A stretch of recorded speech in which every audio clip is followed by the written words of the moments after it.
First మేము college నుంచి రాగానే ఒక 5-10 మినిట్స్ రిలాక్సేషన్ కోసం మొబైల్ చూసేవాళ్ళం. కానీ ప్రజెంట్ ఉన్న జనరేషన్లో అందరూ రీల్స్కి అడిక్ట్ అయ్యి అదే ఒక 2-3 అవర్స్ కంటిన్యూగా చూస్తూ ఉన్నారు.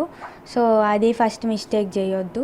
అండ్ ఫస్ట్ ఇయర్లో నాకు 468, తినకి 463 వచ్చాయి. అండ్ ఫస్ట్ హార్డ్ వర్క్ చేయాలి. బాగా హార్డ్ వర్క్ చేస్తే మనకి రిజల్ట్ ఆటోమేటిక్గా వస్తుంది.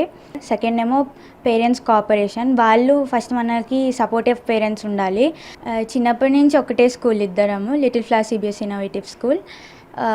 చిన్నప్పటి నుంచి సేమ్ క్లాసే కానీ బెంచెస్ వేరే ఉంటుండే. అండ్ ఆమెకు డౌట్ వస్తే నేను చెప్తే, నాకు డౌట్ వస్తే తను చెప్తుంది.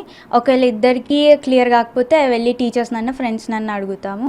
అండ్ కాలేజ్లో లెక్చరర్స్ గైడెన్స్, వాళ్ళు బాగా గైడ్ చేసి ఏదైనా ఒక టాపిక్ చెప్తే అప్పటికే పర్ఫెక్ట్గా ఇంకా వాళ్ళు టీచ్ చేస్తారు, మనకు కూడా అర్థమైపోతుంది. పర్ఫెక్ట్గా ఏదైనా ఒక టాపిక్ చదివితే మనం ఇంకోసారి చదవకుండా లైఫ్ లాంగ్ గుర్తుండిపోయేలాగా అలా నేర్చుకోమంటారు, అలా చెప్తారు కాలేజ్ లెక్చరర్స్ అందరు కూడా. సో పేరెంట్స్ వల్ల, లెక్చరర్స్ వల్ల అండ్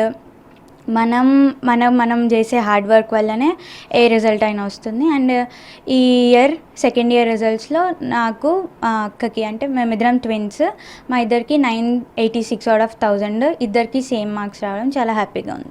ఎక్స్పెక్ట్ ఏం చేయలేదు, కాకపోతే 986 అంటే ఇద్దరికి సేమ్ వచ్చాయి కాబట్టి ఒకవేళ ఎక్కువ తక్కువ వచ్చుంటే ఒకరు డిసప్పాయింట్ అయ్యే వాళ్ళము. ఇప్పుడు సేమ్ రావడం వల్ల హ్యాపీగా ఉంది. నెక్స్ట్ ఇప్పుడు ఎంసెట్లో మంచి ర్యాంక్ రావాలని, కాకపోతే లైఫ్ టైం గోల్ మాత్రం ఐఏఎస్ ఆఫీసర్, దానికోసమే చదువుతాం. ఇంత సపోర్టివ్ పేరెంట్స్ వల్లనే మాకు ఓన్లీ చదవనే కాదు, భగవద్గీత శ్లోకాలు, మ్యూజిక్ వచ్చు, తైకోండో వచ్చు, ఇంకా ఇవన్నీ కూడా నేర్పించారు. వాళ్ళకున్న దాంట్లో వాళ్ళు మాకు బెస్ట్ ఇచ్చారు. మాకు ఇలా చదువుతాం మేము. ఎగ్జామ్స్ ఉన్నప్పుడు మార్నింగ్ 3:30-4కి లేచి చదువుతాము. ఇంకా రోజు మాకు ఇలా కరెక్ట్ ఈ టైం వరకే చదవాలి, ఈ టైంకి ఫోన్ చూడాలి, ఈ టైంకి టీవీ చూడాలని ఏం లేదు. మాకు చదవాలని ఇంట్రెస్ట్ వచ్చినప్పుడు చదువుతాము, లేకపోతే ఆడుకోవడము, టీవీ చూడడము, ఫోన్ చూడడము, ఏదో ఒకటి చూస్తాము. కానీ అదే పనిగా ఫోన్ చూడడం అలా డిస్ట్రాక్ట్ అవ్వకుండా కొద్దిసేపు చదువుతూ మళ్ళీ బ్రేక్ తీసుకొని అలా చేస్తామన్నమాట. నాకు ఫస్ట్ ఇయర్లో 463, తినకేమో 468. మాకు అప్పుడు కూడా 5 మార్క్స్ డిఫరెన్స్ ఉంది, కానీ ఎవరు డిసప్పాయింట్ అవ్వలేదు, ఎందుకంటే బాగానే వచ్చాయి కాబట్టి. మమ్మీ డాడీ కూడా మంచిగానే వచ్చాయి, 5 మార్క్సే కదా డిఫరెన్స్, ఏం కాదు అని అన్నారు. ఇంట్లో అమ్మ నాన్న చదువుకోమని చెప్తారు, చదువుతాము. బయట లెక్చరర్స్ కూడా వాళ్ళు బాగా టీచ్ చేసి మాకు అర్థమయ్యేలా చెప్పి మమ్మల్ని చదివిపిస్తూ ఉంటారు. ఇంకా ఏమన్నా డౌట్ ఉంటే యూట్యూబ్లో చాలా క్లాసెస్ ఉన్నాయి కదా, అవిని అర్థం చేసుకుంటాం. మేమే ఎక్స్పెక్ట్ చేయలేదు సేమ్ మార్క్స్ వస్తాయని. రిజల్ట్ చూసుకోగానే ఇద్దరికి సేమ్ అని తెలిసింది. అప్పుడు నార్మల్లే, అంత ఎక్స్పెక్ట్ చేయలేదు, కానీ అంత షాక్కి కూడా ఏం అవ్వలేదు, వచ్చాయి కదా నార్మల్ అని.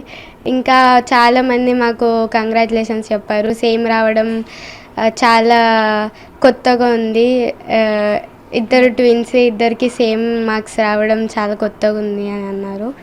ఇంకా కంగ్రాచులేషన్స్ కూడా చాలామంది చెప్పారు. మేము ఎప్పుడైనా కలిసే చదువుకుంటాం, ఒకరు చదువుతుంటే ఇంకొకరు వెళ్ళి ఫోన్ చూడడం అట్లా ఉండదు. ఇద్దరం ఫోన్ చూసేటప్పుడు కూడా ఇద్దరమే చూస్తాం, టీవీ చూసిన ఇద్దరం కలిసే చూస్తాం, చదివేటప్పుడు కూడా ఇద్దరం కలిసే చదువుతాం.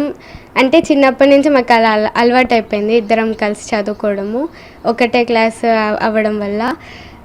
ఇంకా ఫ్యూచర్లో కూడా ఇలానే ఉంటాం, ఏమి అట్లేం కాదు, నార్మల్.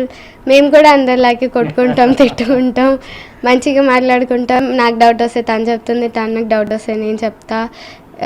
బాగానే చదువుకుంటాం ఇద్దరం, నార్మల్ ఒక మంచి ఫ్రెండ్స్ లాగా ఉంటుంది మా ఇద్దరు బాండింగ్. నాకు ఇద్దరు కౌల పిల్లలండి, ఆడపిల్లలు. వాళ్ళని చిన్నప్పటి నుంచి చాలా కష్టపడి చదివించినందుకు వాళ్ళు బాధ్యతగా బాగా చదువుకొని ఇంటర్మీడియట్లో ట్విన్స్ అయినందుకు మార్క్స్ కూడా ట్విన్స్ లాగే వచ్చాయి. వాళ్ళు ఇంకా ఫ్యూచర్లో కూడా మంచిగా ఇలాగే చదువుకొని బాధ్యతగా వాళ్ళ కాళ్ళ మీద వాళ్ళు నిలబడాలని కోరుకుంటున్నాను.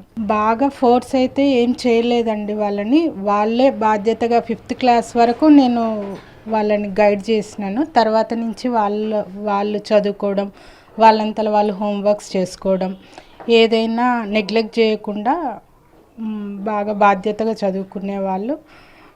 ఇప్పుడు కాలేజీ యాజమాన్యం కూడా వాళ్ళకు మంచి గైడెన్స్ ఇచ్చి మంచిగా ప్రోత్సాహం అందించారు. కాలేజీ యాజమాన్యానికి కూడా మేము ధన్యవాదాలు తెలుపుతున్నాం.